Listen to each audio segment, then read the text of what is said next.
Um pai velho reúne os filhos e avisa que vai morrer. Antes de morrer, ele vai contar a vida, só que não para se gabar. Ele vai contar a pior coisa que já fez. E não é um pai. São 12, os 12 filhos de Jacó, um por um, cada um chamando os próprios filhos para confessar o dele. A mão que secou por 7 dias, e não como castigo por um golpe, como castigo pela inveja. O dinheiro da venda de José virando sandália no pé de quem vendeu. O sacerdote levado pelos céus antes de existir o Sinai. E o irmão que queria lamber o outro para fora da terra dos vivos, como o boi lambe a grama do campo. E quando os 12 terminarem de falar, sobra a pergunta que ninguém respondeu em 120 anos. Quem escreveu este livro? Pergaminho.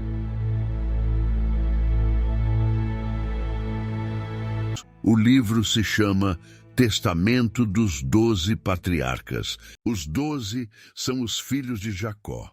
José era o preferido do pai, e os irmãos mais velhos tiveram inveja. Um dia decidiram matar o menino. Arrancaram a túnica dele e jogaram o corpo vivo num poço seco. Enquanto ele gritava lá dentro, eles sentaram para comer. Passou uma caravana descendo para o Egito e um deles fez a conta. Matar não rende nada. Vender rende 20 moedas de prata. Tiraram o menino do poço e venderam como escravo. Depois levaram ao velho a túnica suja de sangue de bode e deixaram ele concluir sozinho que uma fera tinha comido o filho. Estavam todos lá, menos Benjamim, que ainda era criança e ficou em casa. O Gênesis conta esse dia de fora. Este livro é o mesmo dia contado por dentro. Ele não está na Bíblia hebraica nem na maioria dos cânones cristãos, com uma ressalva que quase sempre some do resumo. Em algumas listas do Antigo Testamento armênio ele aparece. Fora de cânone é uma descrição que depende de qual igreja você pergunta.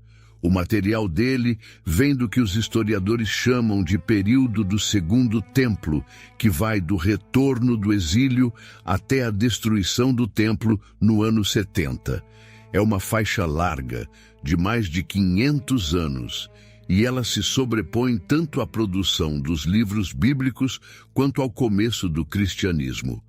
É dessa sobreposição que sai a briga do fim do vídeo. A forma dele é sempre a mesma, e é uma forma antiga. Um pai velho reúne os filhos, avisa que vai morrer, e antes de morrer, conta a vida. Só que aqui a vida não é contada para se gabar, é contada como aviso. E cada uma dessas 12 partes tem o nome de quem fala. O testamento de Rúben, o testamento de Simeão, o testamento de Levi. 12 despedidas, uma atrás da outra. 5 deles escolhem um vício, um só, o que estragou a vida deles, e gastam o resto do fôlego descrevendo como aquilo entrou, como cresceu e o que fez com eles. Os outros 7 não têm crime nenhum para confessar. E o que esses 7 fazem no lugar da confissão é a primeira coisa estranha deste livro e a primeira pista de quem o escreveu. Chego lá. Nos 5 que confessam, a diferença para o Gênesis é brutal. O Gênesis registra o ato. Esses homens registram o motivo. E o motivo é sempre pior do que o ato. E tem uma última coisa que fica para o fim. 12 homens dizem em voz alta o que ninguém diria. Mas o livro mesmo, o objeto, o rolo, esse não confessa nada. Ninguém sabe quem escreveu, quando, nem quantas mãos passaram por cima alisando a história. 4 dos 5 que confessam estão aqui, com vícios diferentes. Luxúria, inveja, ira e ódio. O 5º vem no bloco seguinte. E os 4, sem combinar, acabam no mesmo lugar. O dia em que José foi jogado num poço e vendido. Rúben começa. Ele é o primogênito, o que deveria herdar tudo. E o testamento dele abre com o homem admitindo que perdeu tudo por uma coisa só. O Gênesis, no capítulo 35, diz que Rúben se deitou com Bila, a concubina do pai dele, e que Israel soube. É isso, meia frase, nenhuma palavra sobre como aconteceu. O testamento conta a cena inteira. Bila tinha bebido. Estava se banhando num lugar coberto, sozinha, e adormeceu. Rúben conta que a viu, que ficou dominado e que entrou onde ela dormia. Ele conta também o que veio depois, e essa parte não existe no Gênesis. Segundo o testamento, foi um anjo que revelou o caso a Jacó. E Jacó nunca mais tocou em Bila, mas chorou por ela. Rúben não pede desculpa, ele descreve o mecanismo. Diz que a coisa entrou pelos olhos, se instalou no pensamento e que depois disso não havia mais decisão a tomar, só execução. E então o testamento faz uma coisa que ninguém espera de uma confissão. Ele para de falar de si e apresenta um sistema. 7 espíritos de engano entregues a Beliar contra os homens: fornicação, gula, briga, bajulação, soberba, mentira e injustiça. O 7º é o mais estranho da lista. O espírito da injustiça, diz o texto, não trabalha sozinho. Ele se mistura com os outros 6, e é isso que produz a ruína completa. É um tratado de psicologia demoníaca dentro do relato de um crime sexual. O aviso que ele deixa aos filhos é duro e é do tempo dele. Não olhem para a beleza das mulheres, não fiquem sozinhos com mulher casada. Vale registrar como o texto é, e não como a gente gostaria que fosse. É um documento antigo com a moral do mundo antigo dentro. Simeão é o 2º. O vício dele tem nome próprio no texto grego, fitonos, a inveja. E o objeto é um só, desde criança. Ele conta que odiou José desde sempre. Não pelo que José fez, mas pelo que José era. E que quando os irmãos decidiram vender, ele era o que insistia em outra coisa, matar ali mesmo. E o testamento conta o que a inveja fez com o corpo dele. A mão direita secou, ficou paralisada por 7 dias. Repare na causa, porque é ela que importa. O texto não diz que a mão secou porque ele desferiu um golpe. Diz que secou por causa da inveja. Ele foi punido pelo que sentia, não pelo que fez. Não existe nada parecido no ciclo dos patriarcas do Gênesis. Nenhuma punição instantânea, nenhum sinal no corpo. Aqui o homem passa uma semana olhando para o próprio braço morto e sabendo exatamente por quê. E ele descreve a inveja de um jeito muito físico. Diz que ela tomou o fígado dele, que endureceu as entranhas, que não deixava comer nem beber. Não é metáfora bonita. É a linguagem de quem está descrevendo uma doença. Dan confessa 2 coisas ao mesmo tempo e diz que são irmãs gêmeas, a ira e a mentira. O motivo dele é mesquinho e é honesto. José contava ao pai o que os filhos das servas faziam de errado. Dan era filho de Bila. Então Dan odiava o dedo duro. E aqui o testamento faz o que o Gênesis nunca faz: dá voz à tentação. Dá conta que o espírito de Beliar falou com ele e cita a frase: toma esta espada e mata José, e teu pai vai te amar. Ele define a ira melhor do que a maioria dos livros de moral. Diz que a ira é cegueira. Ela não permite que o homem veja o rosto de ninguém com verdade.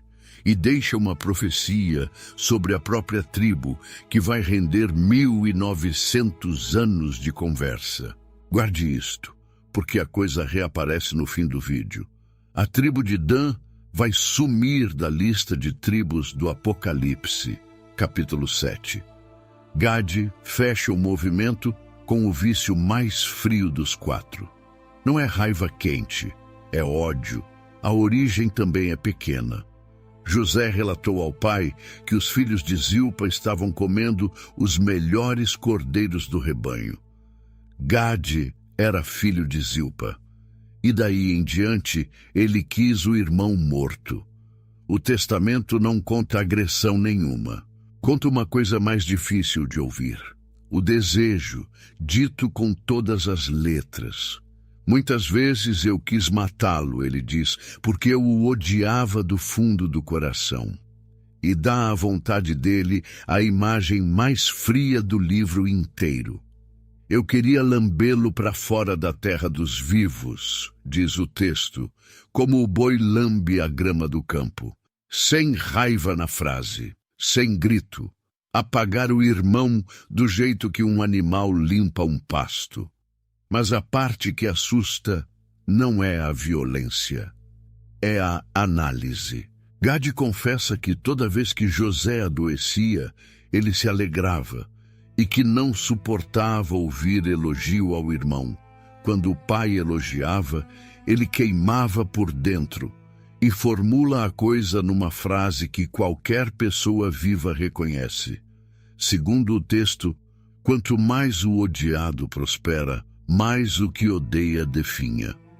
4 homens, 4 vícios diferentes: luxúria, inveja, ira, ódio. E os 4 chegando por caminhos separados ao mesmo poço no deserto com um menino dentro. Isto é a tese deste livro e ela é desconfortável. O Gênesis registrou o ato. Estes homens registraram o motivo. E o motivo é sempre pior do que o ato. 2 dos 12 não confessam do mesmo jeito que os outros. E não é coincidência. São justamente os 2 que ficam com as 2 instituições de Israel. Levi fica com o sacerdócio. Judá fica com a realeza. E o livro constrói os 2 em direções opostas. Levi sobe, Judá desce. O testamento de Levi quase não tem confissão de pecado pessoal. Ele tem outra coisa, e é a cena mais estranha do livro inteiro. Levi conta que os céus se abriram diante dele. Foi numa visão, durante o sono, e o texto não esconde isso em momento nenhum. Mas o que ele descreve lá dentro tem o detalhe de quem esteve. E ele descreve andar por andar, como quem subiu uma escada e contou os degraus. No primeiro, a água que fica acima do firmamento. Suspensa, parada, esperando. Acima dela, segundo o texto, um lugar onde ficam guardados o fogo, a neve e o gelo, prontos para o dia do julgamento. O céu, aqui, é almoxarifado. Depois, os exércitos. E o testamento faz questão de dizer que eles são organizados por função. Uns para a vingança, uns para o serviço, uns que estão diante da presença sem nunca sair de lá. E no alto de tudo, o trono da glória. O texto não descreve quem está sentado.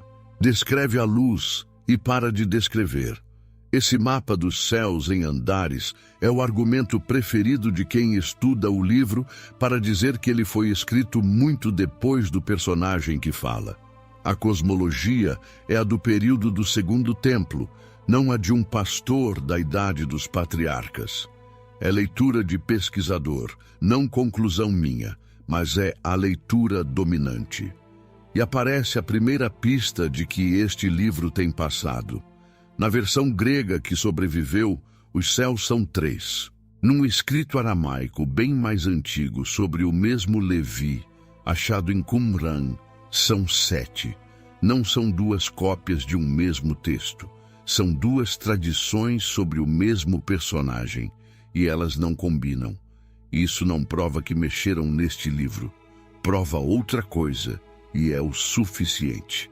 Já existia matéria judaica sobre estes patriarcas antes dele, dizendo coisa diferente. Depois da subida vem a investidura. E vale citar o texto com as palavras dele. Não são anjos, são 7 homens vestidos de branco. Foi a tradição que depois leu esses 7 como anjos. Eles vestem Levi e o consagram. Um traz o efode, outro a coroa, outro o escudo. Um sacerdote sendo ordenado no céu, séculos antes de existir o Sinai, séculos antes de existir a lei que criaria o sacerdócio. No Testamento, o ofício não vem de Moisés, ele é anterior a Moisés, e o livro faz questão de ancorar isso na terra também. Conta que o próprio Isaque, o avô, ensinou a Levi as regras do ofício. Quanto sal? Qual lenha? Que tipo de oferta? É uma tentativa de dar linhagem a uma instituição que na Bíblia simplesmente aparece pronta. O mesmo Testamento também narra o massacre de Siquém, com Levi como executor, e não pede desculpa por ele.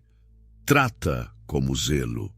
Mas o que ele deixa aos descendentes não é orgulho, é uma profecia contra eles. Levi avisa que o sacerdócio da própria família vai apodrecer, que virão ganância, soberba e fornicação.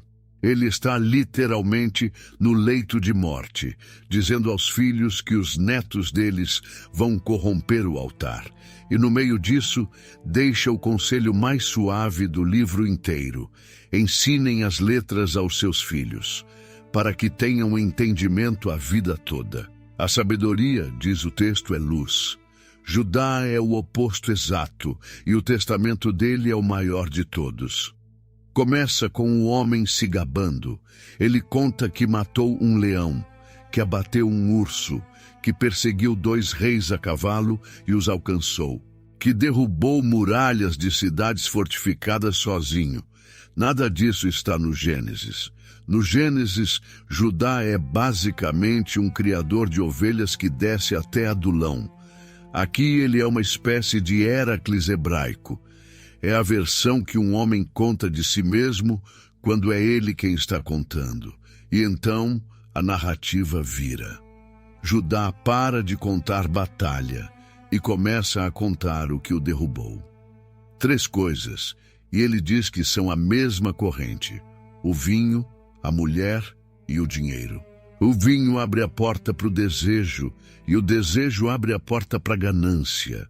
A história de Tamar, que no Gênesis é um capítulo inteiro visto de fora, aqui é contada por dentro pelo homem. E ele acrescenta um detalhe que o Gênesis não tem. Ele estava bêbado. Não muda o que aconteceu, muda quem é o responsável. No Gênesis, Judá é enganado. No Testamento, Judá se entrega. E ele deixa aos filhos a frase mais citada do livro, que é uma advertência e é quase um elogio ao mesmo tempo. O vinho revela os segredos de Deus e dos homens. Diz que 2 espíritos servem ao vinho e que quem bebe com alegria e com temor se preserva. Mas quem bebe para esquecer, entrega tudo o que tem dentro. No fim do testamento de Judá, o livro faz uma coisa que não é confissão nem moral. É política. Judá manda os próprios descendentes obedecerem a Levi. Diz que dele, Judá, vem a realeza, mas que de Levi vem o sacerdócio, e que o sacerdócio é maior. Um livro que se apresenta como a palavra final dos 12 filhos de Jacó declara, pela boca do ancestral dos reis, que o sacerdote está acima do rei. Memória de família não toma partido em disputa institucional. E disputa institucional tem data. É a segunda coisa difícil de explicar como memória de família. A primeira foi a tradição mais antiga sobre Levi contar outra história. Esta é uma posição institucional na boca de um moribundo, e é o tipo de detalhe que os pesquisadores usam para datar o texto. Levi subiu ao céu e voltou para avisar que a família ia se corromper. Judá venceu leões e voltou para avisar que perdeu tudo para uma taça. Nenhum dos dois está se defendendo. Os dois estão se acusando. É isso que torna este livro estranho. 5 dos 7 que não têm crime estão neste movimento. E é aqui que o livro faz a coisa mais reveladora de todas. Quando não há pecado para contar, eles não ficam calados. Eles ensinam.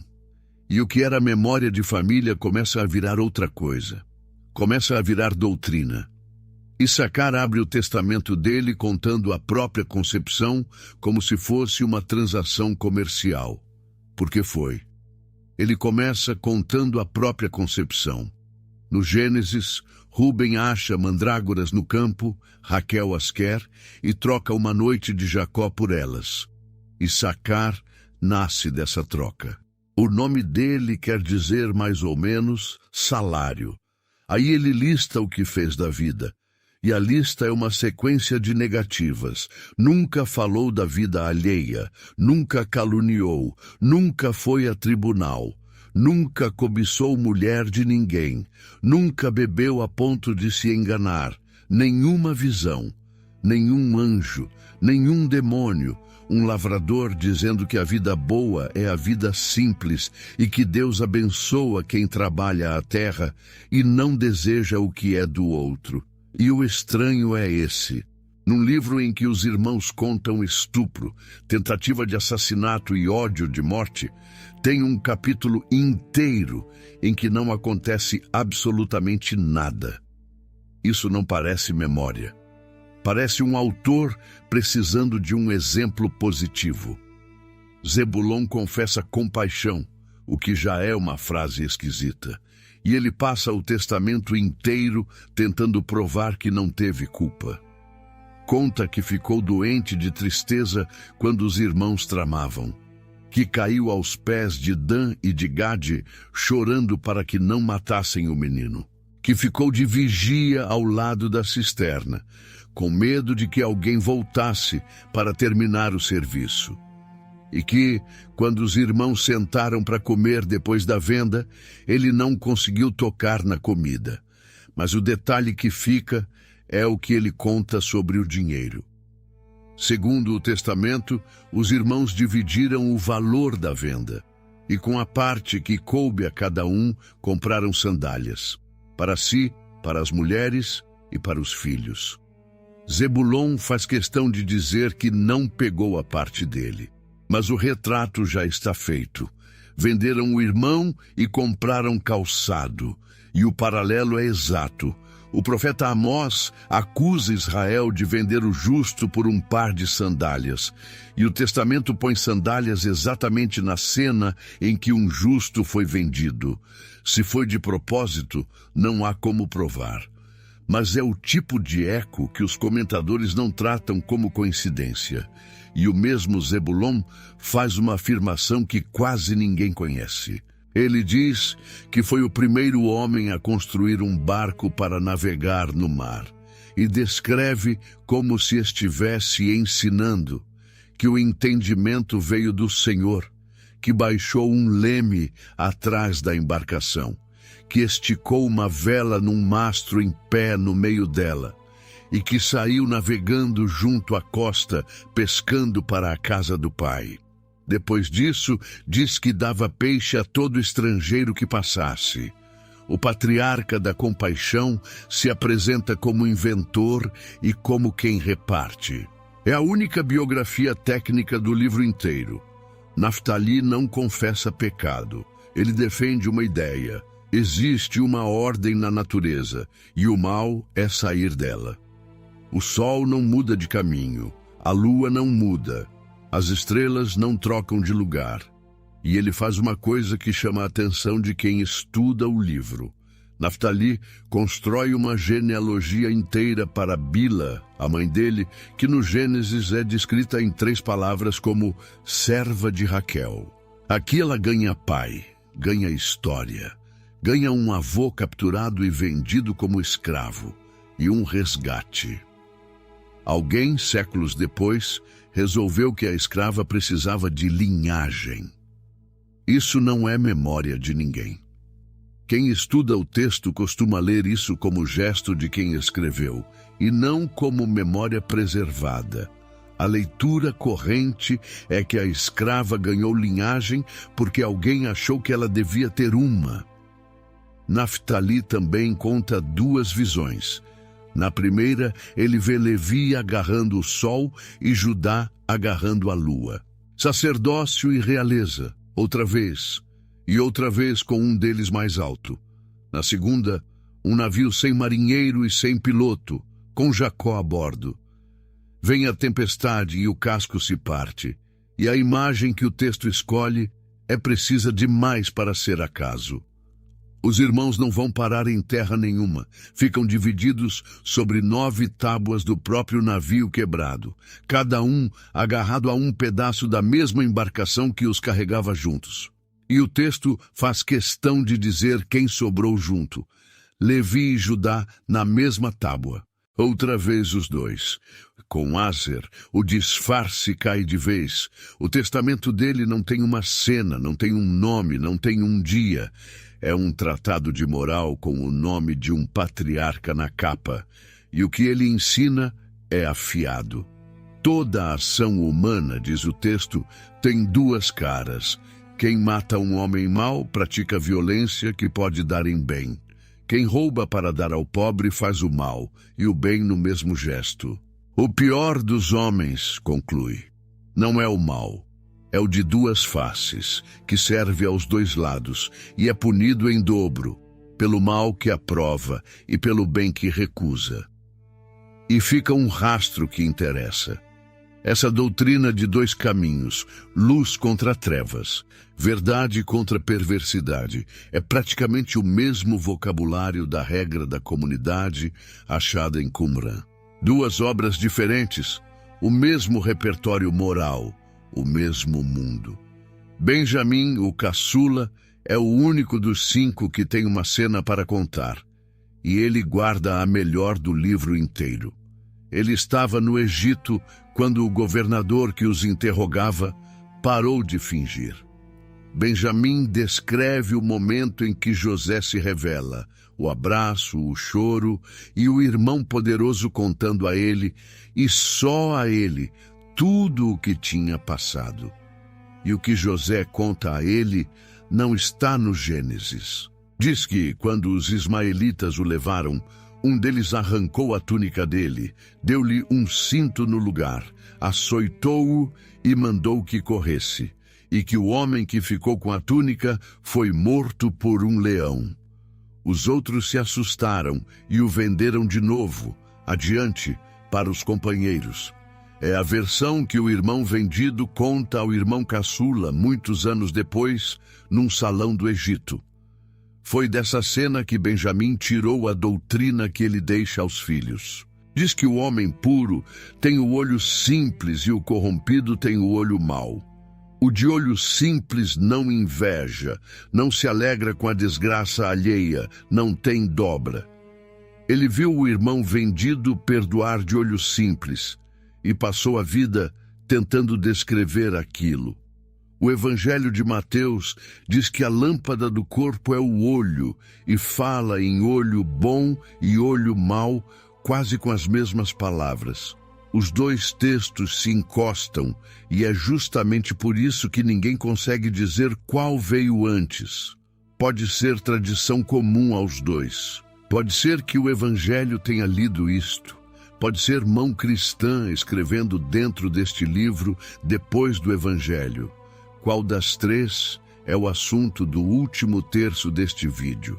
O que esses 5 deixam para os filhos não é história de família. É um sistema de moral inteiro. Os 2 caminhos, o olho bom, a ordem da natureza, a compaixão como dever. E é exatamente esse tipo de conteúdo que faz os pesquisadores olharem para o livro procurando um autor, uma época e um propósito, em vez de tratá-lo como memória transmitida de pai para filho. Falta um, e o livro guardou o mais longo dos contra-exemplos para o fim. José, o irmão que os outros 11 venderam. No Gênesis, o cerco da mulher do egípcio cabe em alguns versículos e num verbo. Ela insistia dia após dia. O Testamento pega esse verbo e o abre. São 8 capítulos de estratégia, uma tentativa depois da outra. E o efeito de ler é o de acompanhar um cerco militar contado do lado de dentro da muralha. Ela manda comida com encantamento. E o texto diz que ele orava antes de comer, e a comida perdia o efeito. Ela troca de roupa e de pintura todo dia, para ver qual funciona. Ela aparece com uma corda no pescoço e diz que se enforca se ele não ceder. Ela oferece envenenar o próprio marido para poder ficar com ele. E quando nada funciona, faz a oferta mais estranha de todas. Promete abandonar os próprios deuses e adorar o Deus dele, se ele se deitar com ela uma vez. O Testamento conta que a arma dele foi o jejum, que passou aquele período comendo pouco e rezando muito, e que emagreceu tanto que a mulher passou a ter pena da aparência dele. O fim é o mesmo do Gênesis. Ela agarra, ele corre, a roupa fica na mão dela, e a acusação vem. Mas depois de 8 capítulos, o gesto tem outro peso. Não é um susto, é o último dia de uma guerra longa. E o Testamento acrescenta o que o Gênesis poupa. Na prisão, José apanhou, foi humilhado. O texto não faz dele um homem que sofreu pouco. E José é o único do livro inteiro que não fala do que fez. Fala do que fizeram com ele. A coleção termina no irmão que todos os outros venderam. E é difícil acreditar que quem a montou não soubesse o efeito de terminar assim. Um livro inteiro feito de confissão, que não confessa de quem é. Ao longo do vídeo, 2 coisas não fecharam. Vou juntar as 2 agora, porque juntas elas são a pergunta. A primeira: quando Levi sobe, o texto grego que chegou até nós descreve 3 céus. Mas existe um outro escrito antigo sobre o mesmo Levi, em aramaico, achado em Qumran, e ele trabalha com 7. E o texto aramaico de Qumran não é um manuscrito deste livro. É outra obra, mais antiga, sobre o mesmo personagem. Não são 2 cópias do mesmo episódio. São 2 tradições sobre Levi que não combinam entre si. Então, o que está em jogo não é erro de cópia. É a possibilidade de que este livro seja a reescrita de um material que já existia e que dizia outra coisa. A segunda: Judá, o ancestral dos reis, manda os descendentes obedecerem a Levi, porque o sacerdote é maior que o rei. Um livro de memórias de família não toma partido numa disputa institucional. Um livro escrito durante a disputa toma. E houve um período em que sacerdócio e realeza estiveram na mesma cabeça em Israel. A dinastia Asmoneia, quando o sumo sacerdote também governava. Foi por aí que Robert Henry Charles ancorou a datação dele, em 1908. Um original judaico escrito entre 109 e 106 a.C., nos últimos anos de João Hircano I. A tese de Charles era essa: o livro nasce judeu, e depois, em 2 rodadas, mãos cristãs inseriram coisas dentro dele. O trabalho do estudioso seria cirúrgico: retirar as inserções e recuperar o texto judaico embaixo. E o critério dele era simples demais para ser seguro. Passagem que fala claramente de Jesus, da cruz, do batismo, ele cortava. Passagem ambígua, ele mantinha. Em 1953, um holandês chamado Marinus de Jonge virou a mesa. A tese dele: o livro que a gente tem nas mãos é uma composição cristã, escrita em grego no século II depois de Cristo, usando material judaico mais antigo. E o argumento dele é incômodo justamente por ser metodológico. Se o autor cristão escreveu o livro usando fontes judaicas, então as passagens cristãs não são remendos, são parte do tecido. E não existe pinça capaz de separar sem rasgar. As passagens no centro da briga são conhecidas. O sacerdote messiânico no testamento de Levi, a estrela no testamento de Judá, o cordeiro no de Benjamim, a salvação vinda de Levi e de Judá no de Dan. Não são as únicas, e nem todo mundo concorda que sejam as principais. Hoje a maioria dos pesquisadores fica no meio. Existem fontes judaicas demonstráveis, e existe uma forma final cristã. A discussão é sobre quanto de cada, e ela não está encerrada. Mas tem uma testemunha nessa discussão que quase nunca aparece na conversa de quem só leu o grego. O livro também sobrevive em armênio. Não é um manuscrito perdido. São mais de 20 cópias, e a tradução vem de um texto grego, que não é nenhum dos dois ramos gregos que a gente conhece. É um galho separado da mesma árvore. E aqui está o detalhe que faz essa testemunha valer o vídeo inteiro. Em alguns testamentos, sobretudo no de Levi e no de José, o texto armênio é mais curto. Ele simplesmente não tem trechos que estão no grego. E quais trechos faltam? Boa parte dos que os pesquisadores já suspeitavam de terem sido inseridos por mãos cristãs. Isso não fecha a discussão, e é honesto dizer por quê. A tradição armênia também é cristã, também copiou por séculos, também pode ter cortado por conta própria. Mas é evidência material, e não argumento, onde o grego fala de Cristo, uma linhagem inteira de cópias, em alguns trechos, simplesmente não fala. Em 1947, começam a sair do deserto os manuscritos do Mar Morto. E ali tinha coisa que interessava diretamente a este livro.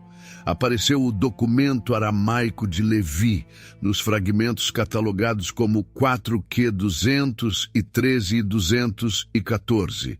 Apareceu um Naftali em hebraico, o 4Q215. Isso prova uma coisa importante e enterra uma pergunta. Existiam, sim, tradições judaicas sobre estes patriarcas antes do cristianismo. Charles não estava inventando um fantasma. Mas repare no que não apareceu. Em nenhuma caverna saiu um fragmento sequer da coleção dos 12 como coleção. Existia matéria-prima judaica. Não apareceu o livro. E aí a discussão trava. Quem defende origem judaica diz que a matéria-prima está provada. Quem defende composição cristã diz que a ausência da coleção é justamente o ponto. Os dois lados usam o mesmo silêncio. Enquanto os estudiosos discutem quem escreveu, vale olhar o que este livro já tinha feito no mundo muito antes da discussão começar. E aqui eu pago a frase que ficou pendurada lá no bloco do Dan. Dan disse aos filhos que a tribo dele ia se afastar e servir a Beliar. Agora vá ao Apocalipse, capítulo 7, na lista das 12 tribos seladas. Dan não está lá. E a contabilidade tem uma segunda anomalia. Dan não é o único ausente. Efraim também não está. Em compensação, a lista traz Levi, que não tinha território próprio, e traz José e Manassés ao mesmo tempo, sendo que Manassés é filho de José. A lista do Apocalipse não é a lista das 12 tribos que se aprende na escola dominical, e nunca foi. Ireneu de Lyon, escrevendo contra as heresias, conclui que o anticristo virá da tribo de Dan. E é importante dizer como ele chega lá. Por uma passagem de Jeremias e pela ausência no Apocalipse. Ele não cita este testamento em momento nenhum. Então, o que a gente tem é um paralelo. E só. Dois textos antigos, olhando para o mesmo nome e chegando ao mesmo lugar sombrio. Se um leu o outro, se beberam de uma tradição comum, ou se é coincidência de leitura, não dá para afirmar com o que sobrou. O que dá para dizer é que a suspeita sobre Dan já estava circulando e que ela pegou. Falta a parte que fecha o círculo, e é a mais desconfortável de todas. Por volta de 1242, um bispo inglês chamado Robert Grosseteste traduz este livro do grego para o latim. E é essa tradução que domina a leitura do Ocidente pelos 3 séculos seguintes. O livro cai nas mãos de franciscanos e dominicanos e vira instrumento. Eles o apresentam como o quê? Como profecia judaica antiga, um texto que os próprios patriarcas de Israel teriam deixado, anunciando Cristo séculos antes. E as passagens que sustentam esse uso são exatamente quais? O sacerdote messiânico de Levi, a estrela de Judá, as mesmas que hoje estão no topo da lista de suspeitas de terem sido escritas por mãos cristãs. Ou seja, por 300 anos, a Europa cristã usou como prova profética contra os judeus um punhado de frases que estão hoje no centro da suspeita de terem sido escritas por mãos cristãs. Ninguém pode afirmar isso com certeza, e é justamente esse o problema. A prova apresentada contra os judeus é a parte do texto que ninguém consegue garantir que seja judaica. O texto grego completo só sai impresso em 1698, em Oxford, editado por Johann Ernst Grabe. Antes disso, o Ocidente leu por uma tradução, feita de um único manuscrito, por um homem que acreditava estar entregando uma profecia. 12 homens chamaram os filhos para dizer a última coisa que tinham. 5 confessaram um crime. Os outros 7 entregaram uma doutrina. Rubem tinha 125 anos quando falou, e é o próprio testamento dele que diz a idade. Eles fizeram a parte deles. Confessaram. E o livro que carregou essas confissões por 2000 anos chegou até aqui sem dizer quem o escreveu, em que língua começou, nem quantas mãos passaram por cima alisando a história. Porque o que chega do mundo antigo passou, uma cópia por vez, pela mão de gente que também tinha opinião sobre o assunto. E fica a pergunta que o livro devolve para você. Se você tivesse que chamar os seus e contar uma coisa só, a pior, para que eles não repetissem, você contaria qual? Se você quiser saber o que mais foi escrito e deixado de fora nesse mesmo período, os anjos que desceram no Monte Hermon, o Azazel que carregou os pecados e o homem que a morte esqueceu, já estão aqui no canal. E no próximo domingo desta série, o livro inteiro que estes fragmentos de Qumran deixaram meio aberto. O livro de Enoque, completo, sem dogma, sem julgamento. Só o que os textos antigos ousaram contar.